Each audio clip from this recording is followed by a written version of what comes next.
제가 대학교 1학년 때 인도에 1년 정도 이렇게 단기 선교를 간 적이 있습니다. 그때 이제 구자라트 지역이라고 하는 주가 있는데요. 인도가 정전이 하루에 한 번 이상 꼭 되거든요. 전기가 그만큼 부족합니다, 인도가. 그런데 유일하게 정전이 안 되는 주가 한 주 있어요. 그 주가 이제 구자라트 주입니다. 그 주에서 간디, 여러분 잘 아시는 간디가 태어났고, 그 다음에 지금 인도의 총리가 된 모디라고 하는, 나렌드라 모디라고 하는 총리가 그 구자라트 주에서 주 총리를 꽤 오래 했어요. 그래서 거기서 지지를 많이 얻어갖고 이렇게 인도 전체 총리까지 됐습니다. 예. 아무튼 좀 부자들이 많이 사는, 그래서 옷감 장사를 하면서 이렇게 부유해진 그런 주입니다. 근데 현지 친구를 따라서 이제 같이 여행을 갔는데 구자라트 주 구경도 할 겸 해서 그 2박 3일 정도 이렇게 머물면서 그 현지인 집에요. 되게 대저택입니다. 머물면서 인도 사람들의 어떤 힌두교인들의 평상시 사는 모습을 제가 이렇게 지켜볼 수 있는 기회가 됐습니다. 그 집에는 이제 가네시라고 하는 코끼리 신이 있어요. 사람 모양인데 얼굴은 코끼리가 된 이렇게 신이 있습니다. 가네시라고 인도에서 인기가 제일 많아요. 왜냐면 이 사람들이 믿기를 이 신이 자기 집에 이제 돈을 가져다주는 신으로 믿고 있거든요. 그렇기 때문에 엄청나게 지극정성을 들이고 이 신을 굉장히 집집마다 다 모시고 삽니다. 이 집에 조그만한 이제 작은 우상단지를 이제 하나 갖다 놓고, 제가 보니까 하루에 5번 거기서 이제 인도의 예배 행위를 뿌자라고 하거든요. 뿌자를 드립니다. 아침에 일어났을 때 커튼이 쳐 있습니다. 이렇게 커튼을 탁 같이 걷어주고 안녕히 주무셨습니까 하는 식으로 향을 이제 피워놓습니다.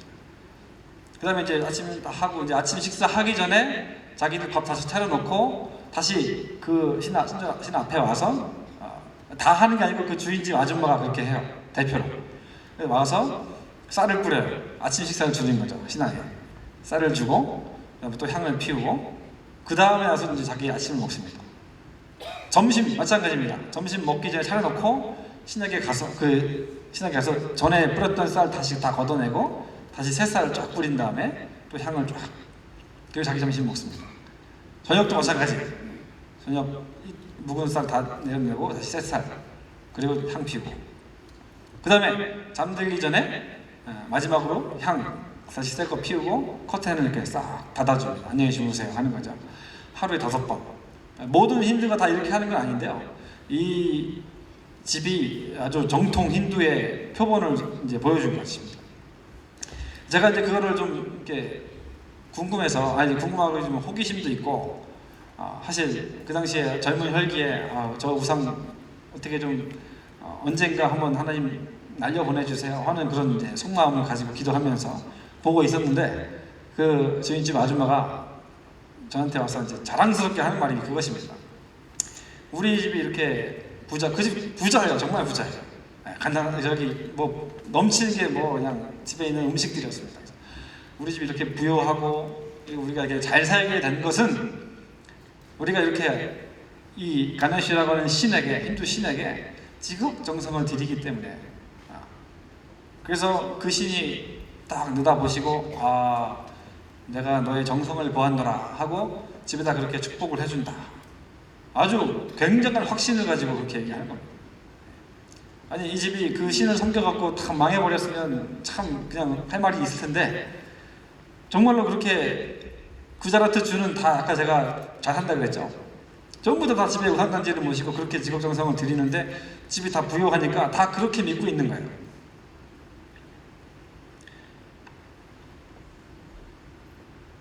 이게 힌두교의 어떤 실체입니다. 우리가 생각하기를 힌두교인들이 신을 섬긴다고 하면 내가 밑에 있고 나보다 신은 위에 계셔서 우리가 신에게 뭔가를 이렇게 위로 올려드린다라고 말은 하지만, 실체적으로 힌두교인들의 하는 그 생각 사고방식을 보면 항상 모든 것은 인간이 맨 위에 있습니다. 내가 맨 위에 있고 나에게 복을 가져다주는 수단으로서의 신입니다. 이 사람들이 그렇게 믿고 있어요. 그래서 힌두교에 3억 3천의 신이 있습니다. 근데 놀라운 것은 계속 늘어나고 있다는 거예요. 신이 누구든지 신을 만들어낼 수 있습니다. 자기가 그냥 어제 죽은 유명한 그 종교인이 너무 존경스럽고 신으로 모시고 싶다 하면 신으로 그냥 모시면 신이 되는 겁니다. 자기들도 모르는 신도 엄청 많죠. 3억 3천이니까요. 예. 근데 신이 이렇게 많이 존재할 수 있는 이유가 뭐냐면 힌두교의 그 3억 3천의 신들이 기능이 각각 다 다르기 때문에 그렇습니다. 아까 얘기했듯이 그 코끼리 신은 물질을 가져다 주시는 신이에요. 그래서 내가 물질이 너무 갖고 싶으면 그 신을 섬기면 됩니다. 오늘부터 내가 이 가네시를 섬기겠다. 근데 내가 오늘 너무 병이 이렇게 몸이 약해가지고 좀 건강이 필요해. 그러면 건강을 주는 신이 또 있습니다. 건강을 주는 신 또 섬기고. 또 내가 지혜가 좀 필요하다. 우리 가족들에게 좀 지혜가 필요하다. 그럼 지혜를 주는 신이 또 있습니다. 원숭이 신이라고 하고. 또 내가 뭐가 필요하다 하면 그런 신. 3억 3천이니까 선택의 폭이 얼마나 많습니까? 예.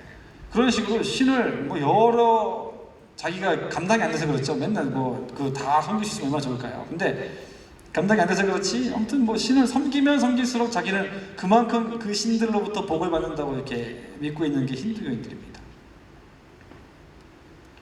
그러니까 이거는 신들을 위해 존재하는 인간이 아니고 사실상 인간의 자기 자신의 복을 위한 수단이에요. 신들. 그러니까 이 신 저 신 섬기는 겁니다.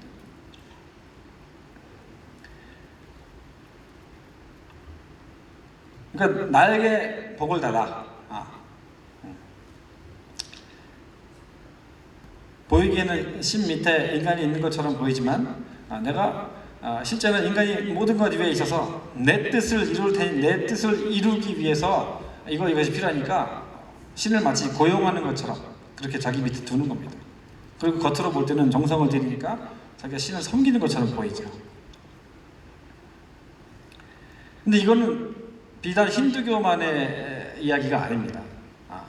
이거는 이슬람교 그리고 인도는 종교의 전시장입니다. 모든 종교가 다 있어요. 전 듣도 보도 못한 종교 인도에서 다 봤습니다. 여러분 자이나교라고 아십니까? 자이나교 모르시죠? 종교에 대해서 설명할 시간 아니니까 자이나교, 시크교 아세요? 시크교 머리 이렇게 터번 쓰고 다니는 사람들 시크교. 이슬람교는 인도에서 아무튼 이제 두 번째 제일 많은 종교고요. 아무튼 수많은 종교들의 공통점이 다 그것입니다. 인간들이 만들어낸 종교의 공통점, 그것은 인간들의 유익을 위한 신. 이것이 실체입니다. 인간들이 만들어낸 자율 종교의 실체. 근데 우리 기독교는 어떤가요? 우리가 지금 선교를 하고 있습니다. 저는 현장에 파송이 되었고 여러분들은 보내셨고 또 기도하고 계시고 후원하고 계십니다. 근데 우리가 선교를 하고 있는 동기가 무엇인지 한번 잘 생각해 보시기 바랍니다.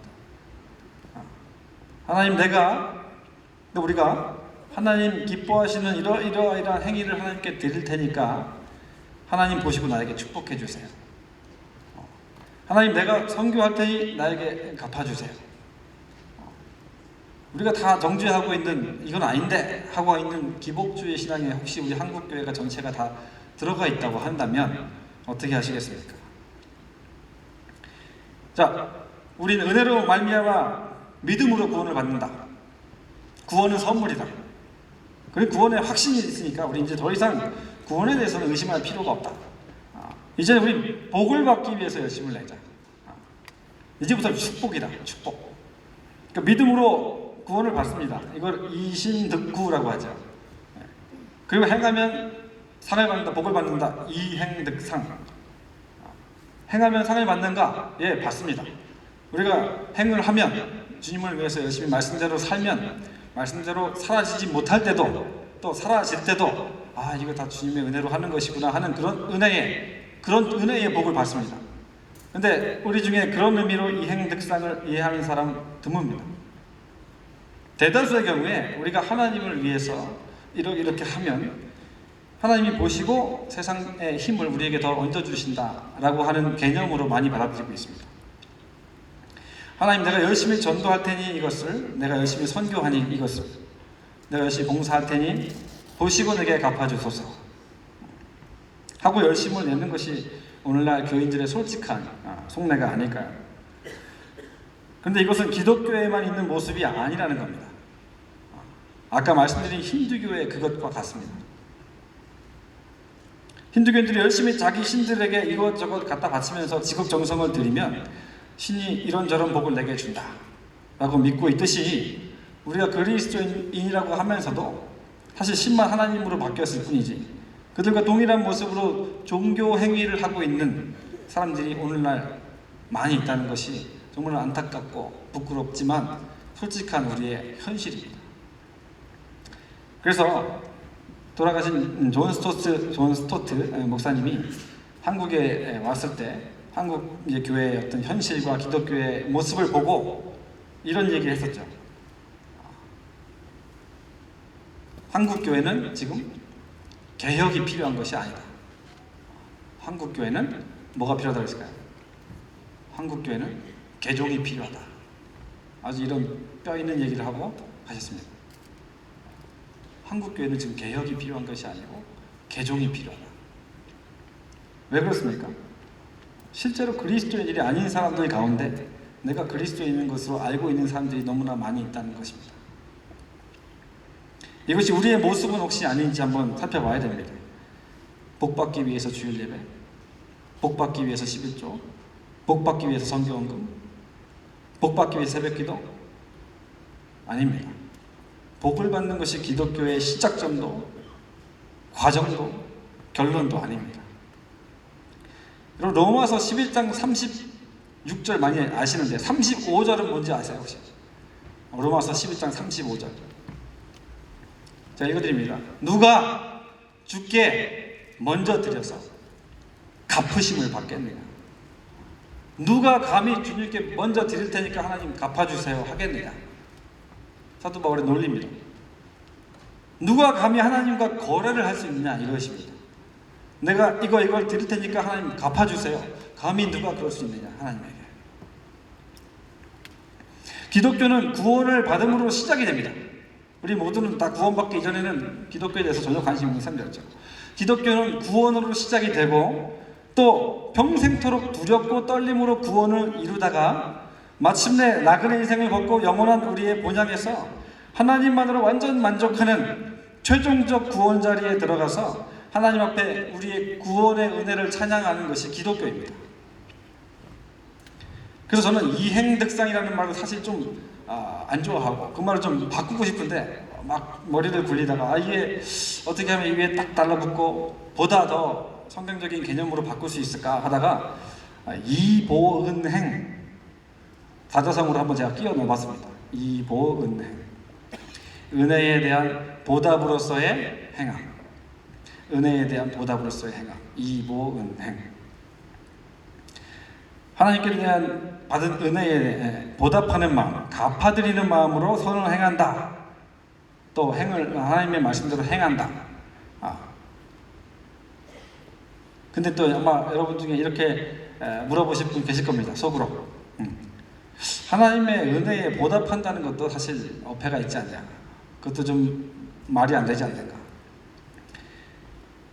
왜냐하면 로마서 12장 36절 이는 만물이 주에게서 나오고 주로 말미암고 주에게로 돌아감이기 때문에 모든 게 다 하나님 건데 또 하나님은 혼자 스스로 모든 것에 그냥 혼자 아무것도 부족함 없이 만족하고 계시는 분인데 그런 분에게 우리가 받은 은혜에 상응하는 어떤 행위를 드릴 수 있는가? 그것이 가능한가? 결국 이보은행 이것도 성립 불가가 아닌가? 하나님께 대한 은혜는 우리가 갚을 수 없는 것이 아니야. 말이 안 되지 않냐. 그런데 말이 됩니다. 왜 말이 되는지 오늘 말씀을 보십시오. 바울이 지금 말합니다. 헬라인이나 야만인이나 지혜 있는 자나 어리석은 자나 다 내가 빚진 자라. 내가 빚진 자라. 헬라어로 오페일레테스 에이미라고 하면 빚진 자다 나는, 이런 뜻입니다. 그러니까 헬라인과 야만인 또 어리석은 자 지혜 있는 자, 이거 전부 다 통틀으면 결국 누굽니까? 이방인을 말하는 겁니다. 내가 이방인들 너희에게 다 빚진 자다. 지금 바울이 왜 내가 너희에게 빚졌다고 이렇게 말을 하고 있을까요? 바울이 뭐 이들에게 돈을 빌렸나요? 여러분 성경책에서 바울이 이방인들한테 돈 빌렸다는 거 뭐 읽어본 적 있으십니까? 없죠. 아니면 명적으로 좀 더 깊이 들어가서 바울이 이방인들을 전도를 받고 예수님을 영접을 했나요? 그래가지고 내가 당신은 나에게 정말 영적으로 많은 은혜를 끼쳤기 때문에 내가 이방인들 당신들에게 빚진 자입니다, 이렇게 얘기하는 걸까요? 아니죠. 바울은 부활하신 예수님이 직접 다메섹 도상에서 만나주셨습니다. 그것도 아닙니다. 그러면 혹시 바울이 회심하기 전에 너무 이방인 기독교인들을 너무 괴롭혔나요? 너무 핍박을 했나요? 그래서 지금 이제 회심을 하고 나니까 너무 그 마음이 찔려가지고 내가 당신들 생각할 때마다 마음이 빚졌습니다, 지금 이렇게 얘기하는 걸까요? 그것도 아닙니다. 왜냐하면 바울이 회심 전에 핍박했던 것은 유대인에서 기독교를 개종한 사람들이었습니다. 그 당시에 바울의 눈에는 이방인들이야 뭘 믿든 아무 상관이 없었어요. 바울은 이방인들에게 지금 빚졌다라고 말할 만한 것들이 우리가 성경으로 추론해 볼 때 아무것도 없습니다. 근데 왜 지금 내가 이방인들 너희 모두에게 빚진 자다, 오페일레테스 에이미, 빚진 자다 나는, 이렇게 채권자와 채무자의 관계 속에 자기를 집어넣고 있는 걸까요? 여러분 마태복음 18장에 나오는 비유를 잘 아실 겁니다. 1만 달란트 탕감받은 자의 비유. 그때 1만 달란트 탕감받은 자가 빚진 자가 오페일레테스입니다. 여기 똑같은 단어 헬라어로. 1달란트가 얼마인지 아세요? 여러분 아마 뭐 설교 다 들어보셨겠지만 다시 한번 생각을 해야 됩니다. 1달란트는 6천 데나리온입니다. 한 데나리온은 노동자 하루의 품삯이에요. 그러니까 6천 데나리온이면 약 16년 동안 일해야 벌 수 있는 돈입니다. 그렇게 이해를 하십시오. 16년 동안 벌 수 있는 돈이 1달란트입니다. 그러면 1만 달란트는 얼마입니까? 곱하기 만을 하면 몇 년 동안 일을 해야 벌 수 있는 돈이죠? 16만 년입니다. 16만 년이 말이 안 되는 수치죠. 16만 년 동안 사는 것은 지구의 나이도 안 되지만 160년도 못 사는데 우리가요. 1600년도 아니고 12,000년도 아니고 16만 년. 이거는 그러니까 한마디로 예수님이 표현하고 싶었던 이야기는 뭐냐면 한마디로 말이 안 되는 빚이라는 얘기입니다. 이 비유를 통해서 우리에게 하고 싶었던 말은 말이 안 되는 빚을 진 사람, 오페일레테스가 있다 지금. 평생도 모자라서 앞으로 오고 오는 자기 모든 후손들이 계속 평생 빚만 갚아도 영원히 갚을 수 없는 숫자가 16만 년입니다. 1만 달란트. 지금 16만 년치의 돈을 빚진 사람이 빚 갚을 기한이 다 초과해가지고 끌려와서 왕 앞에 지금 무릎 꿇고 딱 앉아있어요.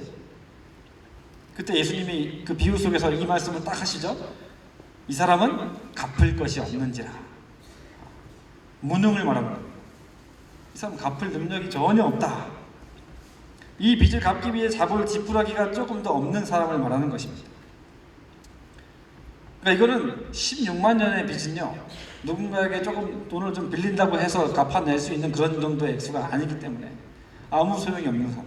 더 이상 이 왕 앞에는 어떤 기한을 더 달라 할 수 있는 그런 상황도 아니고 갚을 것이 없는지라. 이 사람은 완전히 끝장난 겁니다. 영원히 끝장난 겁니다. 비참한 상황을 말하는 겁니다. 자, 지금 왕의 손에는 증서가 있습니다. 자, 이름 땡땡땡, 대출금 1만 달란트, 16만 년치 빚입니다. 상환날짜 오늘. 이때 왕이 불쌍히 여겨 탕감해줬다라고 하는 그 말은요, 이런 뜻입니다. 이 사람이 지금 고개도 못 들고 눈물만 뚝뚝 흘리면서 자신의 무능을 생각하면서 좌절하고 있는 그런 상황입니다. 그런 사람을 향해서 왕이 얘기하는 겁니다. 고개를 들라. 그리고 이 증서를 보면서 칙칙 찢어버린 겁니다. 그리고 쓰레기통에 버리면서 너 이제 빚 없어. 왕이 불쌍히 여겨 탕감해줬다 하는 말은 이런 뜻입니다. 이 사람이 고개를 떨구고 눈물을 뚝뚝 흘리고 있을 때 직접 친히 자기의 손으로 그 빚 증서를 다 찢어버리고 16만 년치의 그 말도 안 되는 빚이 한순간에 사라져버린 거예요. 왕이 쓰레기통에 버려버렸습니다. 너 이제 빚 없어. 가.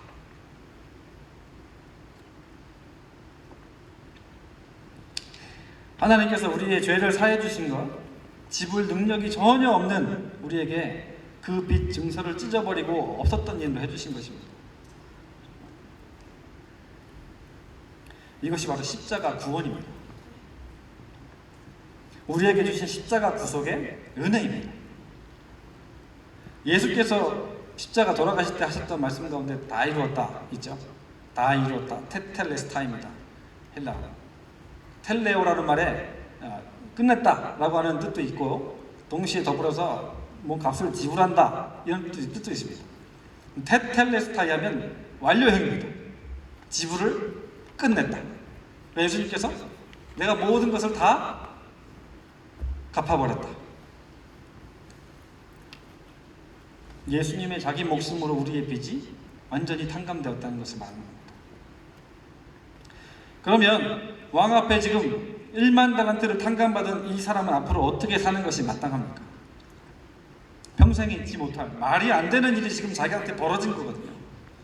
16만 년치의 빚, 이거는 머리를 굴릴래야 굴릴 수가 없는, 어디로 피할 길도 없는 영원한 저주 속에 들어가는 이 길인데, 이거는 어찌할 바를 몰라 자신의 이 무능 앞에 눈물만 흘리고 있을 뿐인 이 사람에게 16만 년치의 빚이 완전히 찢어져 버린, 없어져 버린 그것을 현장에서 목격한 사람이라면 앞으로 어떻게 사는 것이 마땅하겠습니까? 자신한테 일어났던 이 일이 정말로 꿈인지 생신지 계속 묻는 것이 마땅합니다. 이것이 과연 말이 되는 일인가? 이게 진짜 꿈이냐 현실이냐? 남은 날 동안 이 왕에 대해서 감사하는 것이 마땅하죠. 감격하는 것이 마땅합니다. 만나는 모든 사람들한테 자기가 얼마나 큰 액수를 탕감을 받았는데요, 만나는 사람한테 다 그 은혜와 긍휼을 베풀면서 살고, 이 왕에 대해서 이야기하고, 왕에 대해서 자꾸 칭찬하고, 왕에 대해서 높이는 것, 자랑하는 것, 이것이 이 사람, 탕감받은 사람의 이 오펠레테스의 마땅한 삶이었습니다. 그런데 이 사람 나가자마자 누굴 만났죠? 자기한테 100데나리온 빚진 사람 만났습니다. 100데나리온이면 100일 지품싹입니다. 그러니까 아주 작은 액수는 아니지만 한 3달 좀 넘게 일하면 갚을 수 있는 액수입니다. 근데 금세 자기가 받았던 1만 달란트 탕감받은 거 다 잊어버리고 멱살 잡고 낼 거 내놔. 그거는 그거고, 내가 용서받은 건 그거고, 이건 이거다. 내놔. 결국 옥에다가 집어넣습니다. 이걸 나중에 왕이 알고 어떻게 하죠? 내가 너를 불쌍히 여긴같이 너도 네 동반을 불쌍히 여긴 것이 마땅치 아니하냐 하고 옥에 가두었다. 지금 여기서 우리는 이걸 반드시 깨달아야 되는데, 이 왕과 이 탕감받은 자의 비유를 통해서, 그리고 동관의 이 비유를 통해서 예수님이 우리한테 하시고 싶은 말이 뭐냐면, 지금 왕이 빚을 탕감해 줬지만, 물질적인 이런 1만 달란트는 탕감해 줬지만, 그 빚이 탕감된과 동시에 이 사람에게는 또 다른 빚이 생겼죠. 그것은 바로 은혜의 빚입니다. 거저 이것을 탕감받았기 때문에 왕에겐 정말로 말로 형용할 수 없는 은혜의 빚을 진 사람으로 바뀌었어요. 1만 달란트 빚진 자에서 은혜의 빚진 자로 바뀌었습니다. 그래서 이 은혜의 빚을 그 왕인 자기 백성들에게 베풀어 주기를 왕이 원했던 것입니다. 이것이 예수님이 가르쳐 주신 기도에도 똑같이 나옵니다. 여러분, 우리가 우리에게 죄 지은 자를 사하여 준 것 같이 우리의 죄를 사하여 주시고 있죠? 우리 기도할 때 이 말에도 우리에게 죄 지은 자들을 할 때 그 오페이레테스가 똑같이 쓰였습니다. 그래서 영어 성경의 어떤 번역은 이거를 아예 빚진 자라고 번역을 했습니다. 우리가 우리에게 빚진 자를 탕감해 준 것 같이 우리의 빚을 탕감해 주소서. 이 기도는 우리가 하나님 먼저 이렇게 할 테니까 우리의 빚을 탕감해 주십시오, 이거 아닙니다.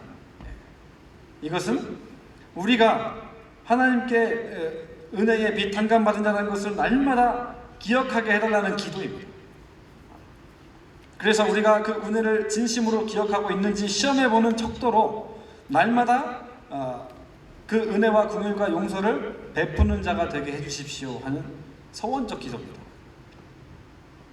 이 기도를 통해서도 하나님이 자기가 베푸신 은혜와 긍휼이 예수 그리스도 안에 있는 형제 자매들에게로 흘러가기를 원한다는 것을 분명히 밝혀두고 계십니다. 여러분, 우리는 분명 사람에게 구원에 있어서만큼은 사람에게 빚진 자가 아닙니다. 하나님에게 은혜의 빚을 졌습니다. 그러나 땅과 세계와 거기 충만한 모든 것이 다 하나님의 것입니다. 우리가 하나님에게 갚고 싶어도 그 말이 안 되는 것이죠. 땅, 이 세상에 있는 모든 것들이 다 하나님의 것이기 때문에 이걸 가지고 하나님께 갚는다는 자체가 말이 성립이 안 되는 말입니다. 다 하나님 거니까. 우리가 만약에 그걸 갖다가 하나님께 드리면 하나님이 이러시겠죠. 너 내 거 가지고 뭐해? 말이 안 되는 일입니다. 우리가 16만 년치의 빚을 아무 일도 없었던 것처럼 만들어주신 하나님을 향해서 너무 감사하고 감격하고 또 하나님께 드리고 싶어도 하나님이 받아주지를 않으십니다. 하나님이 말씀하십니다. 그거 네가 안 줘도 다 내 건데. 이렇게 우리에게 말씀하실 겁니다. 네가 주지 않아도 그거 다 내 건데. 그 대신 하나님이 어떻게 하기를 원하시느냐? 하나님은 자기가 받지 않으시는 대신 자기 백성들에게 갚아주기를 원하시는 겁니다. 우리는 하나님과의 관계에서 늘 받기만 하는 존재죠. 사람이 하나님께 드릴 수 있는 것이라고는 아무것도 없습니다. 그럼에도 하나님은 자기 백성들이 하나님에게 진 빚을 서로에게 갚으며 서로를 구원에 이르게 하는 형제들이 되기를 원하는 것입니다. 자, 다시 본문으로 돌아와서 바울이 지금 오페일레테스 에이미, 빚진 자다 나는 이라고 말한 그 의미를 이제 아시겠습니까? 바울은 지금 하나님의 은혜에 빚진 자입니다. 아까 말씀드렸듯이 바울은 이방인들에게 빚진 적이 한 번도 없어요. 빚졌다고 말할 이유가 없습니다. 지금 돈을 빌린 것도 아니고 이방인들을 통해서 영접을 한 것도 아니고 또 이방인들을 핍박을 너무 심하게 했던 것도 아니었습니다. 근데 바울은 지금 하나님에게 직접 은혜를 빚을 졌거든요. 나는 하나님의 은혜에 빚진 자인데 죄인 중에 나는 첫째 가는 죄인인데 은혜로 16만 년치 빚을 탕감받은 이 은혜의 빚을 졌다. 이것이 너무 감사해서 내가 하나님께 뭔가 좀 갚아드리고 싶은데 하나님이 안 받아주신다. 내가 하나님께 뭔가 드릴 수 있는 존재가 되지 못한다. 그래서 내가 하나님께 진 이 은혜의 빚을 너희들에게 갚아야 한다 하고 하나님의 백성들에게로 가는 겁니다. 이것이 바로 그리스도인들의 삶의 원리고 우리가 살아가는 동력이고 우리가 모여서 기도하고 전도하고 선교하고 봉사하는 이유입니다. 바로 이 원리, 빚진 자. 그러니까 무엇이 다릅니까? 기독교인들의 또 힌두교인들의 행위, 그 출발점이 다릅니다. 내가 이것을 할 테니까 복을 내려주십시오가 아니고 그리스도에게 1만 달란트의 은혜를 빚진 자가 되어서 이제 그 은혜로 터져나오는 큰 감사, 정말 보답하고자 하는 그 마음을 그리스도의 몸된 교회를 향해 이 땅에 하나님의 백성들을 향해 갚는 빚진 자로 살아가는 것, 이것이 기독교이고 바울의 삶을 끌고 갔던 삶의 원리였습니다. 그렇기 때문에 우리 모두는 저를 포함해서 13억 인도인들에게 빚진 자가 되는 것입니다. 더 정확하게는 인도에 있는 하나님의 백성들에게 그리고 천국에서 만나게 될 그리스도 안에 한 형제들과 자매들 모두에게 우리는 빚진 자가 된 것입니다. 저만 아니고 여러분 모두가 다 인도인들에게 빚진 자입니다. 더 나아가서 전 세계에 흩어져 있는 모든 아직 복음을 듣지 못한 미전도 족속들에게 우리는 다 빚진 자입니다. 하나님께 진 은혜의 빚을 인도인들에게 갚는 마음으로 우리는 선교를 해야 됩니다. 우리가 전도와 선교와 봉사와 또 그런 행위들을 하면서 복을 바라고 상을 바라는 것은 우리가 받는 은혜를 묵상하는 시간이 줄어들거나 사라져 버리게 될 때 자꾸만 일어나는 생각입니다. 이걸 해서 뭘 받아내야지 하는 생각들은 우리에게 자꾸 은혜가 자꾸만 침체되고 사라져가고 자금해질 때 자꾸만 상을 자꾸 생각하게 되고 복을 자꾸 생각하게 되는 것입니다. 1만 달란트의 은혜가 도대체 얼마인지를 순간순간 깨닫는다면 그 은혜로 인한 감사가 폭발하면서 우리의 삶이 나오는 것입니다. 여러분 16만 년입니다. 1만 달란트. 어떻게 우리가 그 구원을 그렇게 짧고 생각하고 넘어갈 수가 있습니까? 구원에 대해서만큼은 우리 항상 진지해야 합니다. 왜냐하면 말이 안 되는 일이 지금 나에게 일어났기 때문입니다. 구원이 해결되었으니 이제 끝! 우린 복을 향해 나간다? 할 만큼 구원은 가벼운 사건이 아닙니다. 구원의 은혜가 우리를 새롭게 하고 그 은혜가 우리를 밀어붙이고 그 은혜가 우리를 움직이게 하는 것입니다. 그래서 그리스도인들의 삶은 자동 반사적입니다. 그 구원과 은혜에 대한 자동 반사적인 행위로 여러 가지 선한 행위들이 나오는 것입니다. 제가 대학교 졸업반 때 만났던 한 선배를 자주 기억을 합니다. 제 점심을 먹고 이제 자판기 커피 한 잔을 뽑아가지고 벤치 앞에 앉아서 이렇게 마시고 있었는데 저와 이제 같은 기독교 관련 수업을 듣는 한 선배가 다른 학과 선배가 성경책을 들고 꼭 혼자 앉아있는 사람들만 찾아다니면서 그냥 이렇게 전도지 나눠주는 거 말고요 막 설명하는 거 있잖아요. 엄청 행복해하면서 그렇게 막 복음을 전하는 겁니다. 이 사람이 싫다고 이제 가면 다른 사람들 가고 그런 식으로 해가지고 이제 다 보낸 다음에 저가 이제 커피 마시고 저를 아니까 제 옆으로 와서 저한테 한마디 했었는데 제가 그 말을 참 아직까지도 이렇게 잊지 못하고 자주 떠올리곤 하는데 그냥 너무 간단한 말 주일학교 학생 같은 말이었습니다. 나 예수님이 너무 좋아서 이렇게 안 하고 못 살겠어 하는 말. 난 예수님이 너무 좋아서 이렇게 안 하면 안 돼.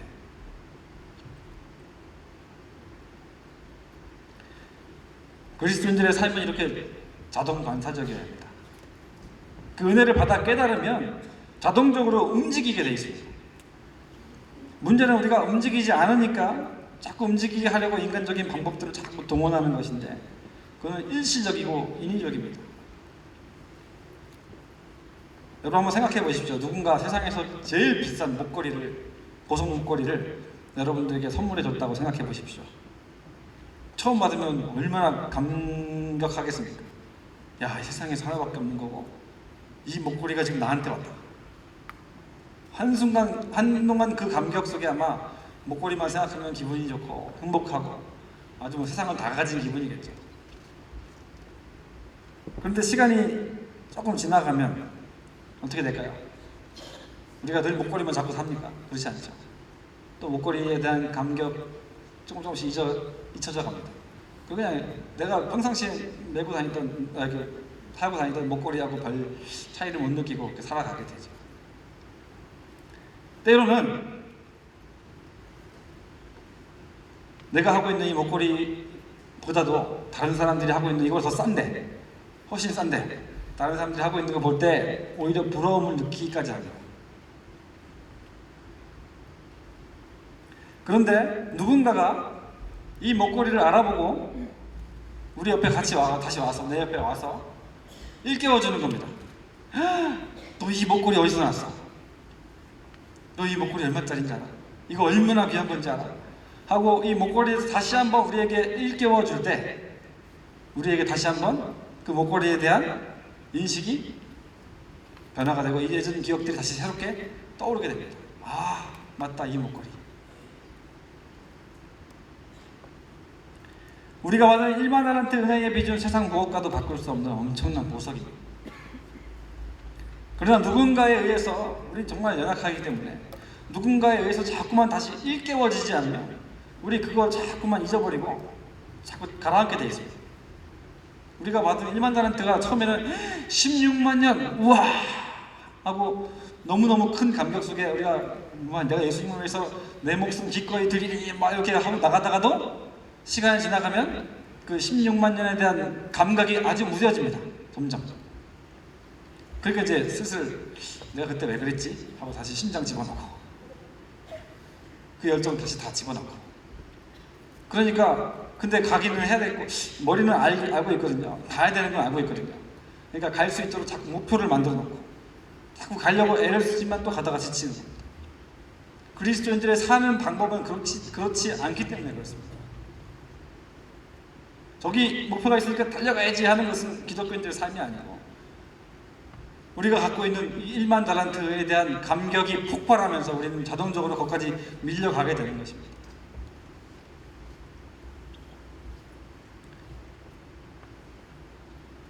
현대 교인들이 그렇습니다. 세상에서 좀 더 예수 십자가 구원, 죄사함 이런 것 좀 많이 들었으니까 그런 거 말고, 복음은 좀 많이 들었으니까 그거 말고 좀 세상에 살 때 좀 더 실질적인 이야기, 그리스도인으로 어떻게 좀 더 우리가 더 잘 살 수 있는가, 이런 이야기 좀 해주세요. 우리 이제 복음은 많이 압니다 라고 할 성질의 것이 아닙니다. 복음은 매주 아니 매일매일 꺼내서 다시 보고 이게 꿈인가 생신가 하는 그 감격 속에 빠져들지 않으면 기독교인들의 걸음은 다 인위적입니다. 우리의 걸음은 반드시 여기 이 감격과 감사와 이 말도 안 되는 일이 현실이 된 이 사실 앞에 이 깨닫는 은혜로부터 출발하는 것입니다. 그렇기 때문에 우리의 삶이 메마르거나 건조해지거나 뭔가 움직여지지 않을 때 자꾸 어떤 목표를 정해서 그렇게 하려고 애쓰시기 이전에, 여러분 먼저 1만 달란트, 여러분 갖고 계신, 여러분 이미 받으신 1만 달란트의 은혜를 다시 꺼내보시기 바랍니다. 여러분들이 다시 빚진 자라는 것을 자각할 수만 있다면, 내가 하나님의 은혜에 갚을 수 없는, 도저히 갚을 수 없는 일이 나에게 선물로 주어졌다 하는 것을 우리가 깨달을 수만 있다면 우리의 삶은 자동적으로 목표를 향해 가게 되어 있습니다. 누가 밀지 않아도, 누가 끌지 않아도 복음이 그렇게 폭발하면서 우리를 가게 만드는 것입니다. 우리 지금 1만 달란트 상금받은 것에 대해서 그렇게 감흥이 없습니다.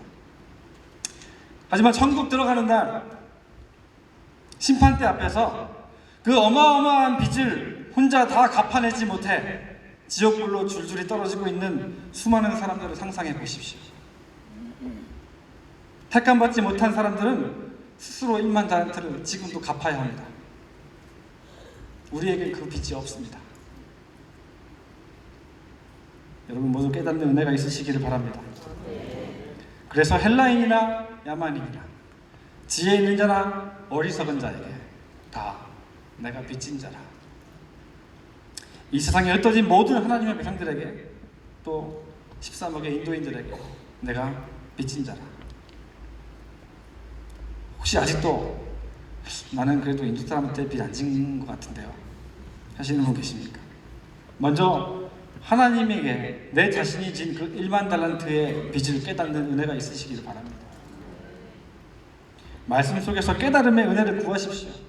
누군가가 자꾸 일깨워줘야 됩니다. 네가 갖고 있는 거 그게 얼마나 위대한 건지 알아? 얼마나 그게 대단한 일인 줄 알아? 얼마나 말도 안 되는 일인 줄 알아? 자꾸만 일깨워줘야 됩니다. 그리고 여러분이 그거를 다시 깨닫게 되는 그 순간부터 우리는 자동적으로 주님을 위해 걸어가게 되어 있습니다. 자동적으로 우리는 빚 갚게 되어 있습니다. 빚을 억지로 갚게 하는 게 아니라 주님에게 내가 빚진 것을 깨닫기만 한다면 우리는 다 모두에게 빚진 자가 되어 살아가게 되어 있습니다. 오페일레테스 에이미, 빚진 자다 나는 하는 바울의 이 평생을 끌고 갔던 이 삶의 모습, 삶의 태도, 이것이 오늘 선교의 사명 앞에 자신의 모습을 반추해보는 우리 사랑하는 하나님 교회 성도 여러분 모두의 것 되시기를 진심으로 주님의 이름으로 축원드립니다.